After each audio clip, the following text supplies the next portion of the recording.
We've all been there, right? An argument gets intense, feelings are on the line, and then one person just goes completely silent. It's this response that we so often get wrong. So today, let's get into the deep psychology of what it really means when someone goes quiet when they're hurt.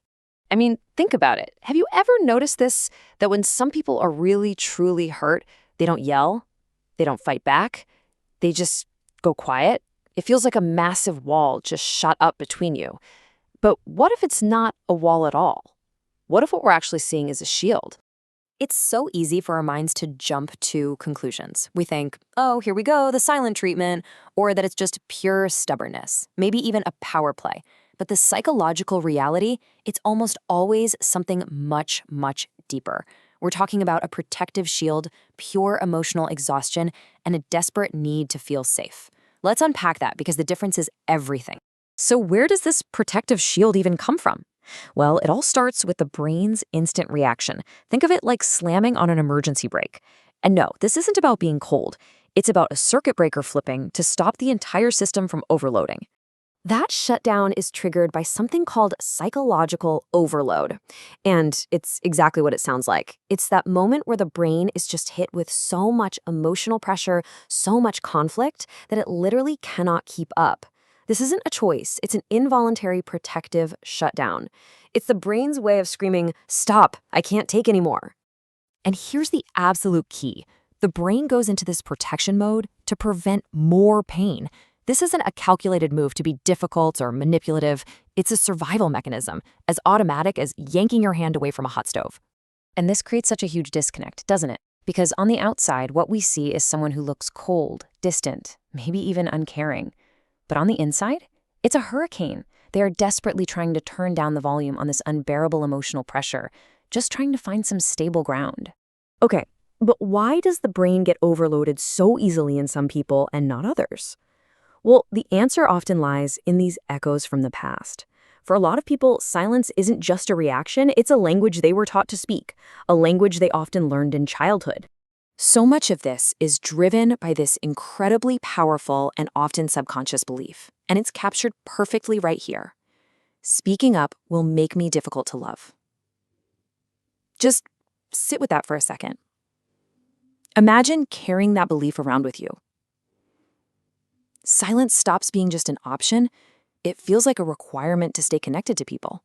And this programming, it usually happens in 3 pretty clear steps. It all starts back in childhood, when your emotions are either ignored or worse, invalidated. From that, the brain learns a really painful but simple lesson. Expressing how I feel is risky, but hiding how I feel, that's safe.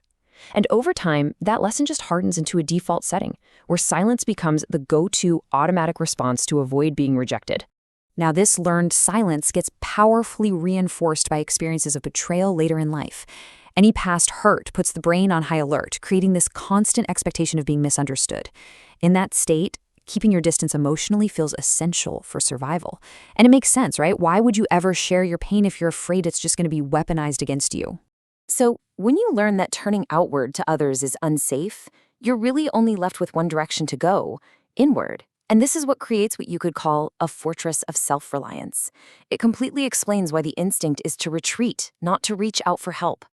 And at the very heart of this fortress is learned emotional independence. It's a survival skill, pure and simple. It develops when you realize that getting emotional support from others isn't a guarantee, forcing you to depend entirely on yourself for comfort. You literally learn to be your own first responder because experience has taught you that no one else can be counted on to show up. And from the outside, this self-reliance can look like incredible emotional strength. We might even admire it.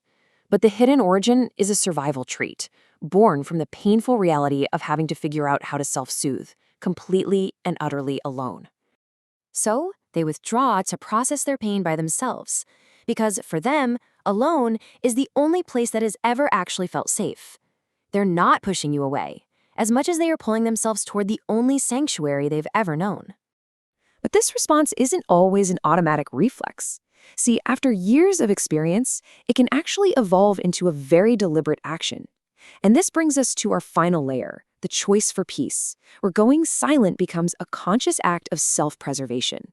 Yeah, sometimes after all the programming and all the hurt, Going quiet is an intentional choice. It's about protecting your energy from complete burnout. It's about refusing to let someone else control your state of mind.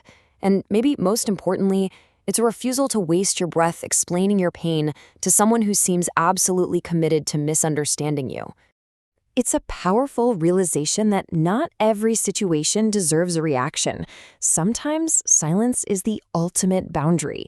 It's a quiet, clear statement that says, my peace is way more important than this conflict. So I want to leave you with this final thought. What if we reframe this completely? What if silence isn't the end of the conversation at all, but an invitation? An invitation to listen differently, to look past that quiet exterior and really see the history of pain, the mind and overload, and that deep, deep need for safety. What changes for all of us when we finally start to see it that way?